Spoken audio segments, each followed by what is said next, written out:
Hi friend, మీకు ఈ video నచ్చినట్లయితే ఈ వీడియోని లైక్ చేయండి, సబ్స్క్రైబ్ చేయండి. వినాయక చవితి పండుగ రావడంతో ఇక బాకీ కూడా మంచి శారీ కట్టుకొని పండుగకి కావాల్సిన ఏర్పాట్లన్నీ కూడా పూర్తి చేసి ఉంటుంది. పిల్లలందరూ కూడా మంచి మంచి డ్రెస్సులు వేసుకొని అమర్ పట్టు పంచ లాచి వేసుకొని ఉంటాడు.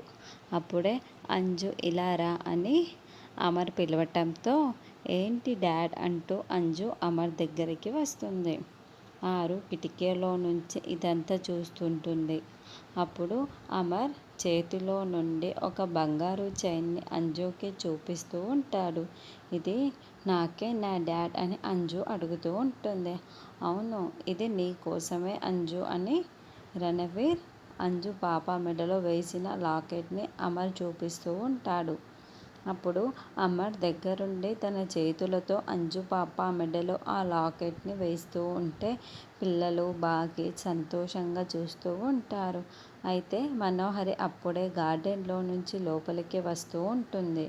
అమర్ అలా బంగారు చైన్ని వెయ్యటంతో అంజు చూసుకొని మురిసిపోతూ కాళీమాత లాకెట్ ఉన్న ఆ చైన్ చాలా బాగుంది డాడ్, థ్యాంక్ యూ డాడ్ అని చెబుతూ మురిసిపోతూ ఉంటుంది.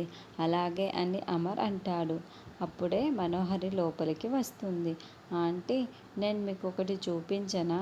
డాడ్ నాకు లాకెట్ గిఫ్ట్గా ఇచ్చారు, నా మెడలో కూడా వేశారు, మీకు చూపించనా ఆంటీ అని అంజు అంటుంది. ఏంటి చూయించు అని మనోహరి అంటుంది. వెంటనే అంజలి తన మెడలో ఉన్న కాళికామాత డాలర్ ఉన్న లాకెట్ని చైన్ని చూపించడంతో మనోహరి ఒక్కసారిగా తన కూతుర్ని ఎప్పుడు రణవీర్ నా దగ్గరికి రా, నా దగ్గర నాకు ఇస్తావా లేదా అని అన్న మాటలని రణవీర్ని గుర్తు చేసుకుంటూ ఉంటుంది. మనోహరికి ఇప్పుడు అంజుయే తన కూతురు దుర్గా అని నిజం తెలిసిపోతుంది కాబట్టి రణవీర్కి నిజం తెలియకుండా ఎటువంటి జాగ్రత్తలు తీసుకుంటున్నది నెక్స్ట్ ఎపిసోడ్లో చూపిద్దాం.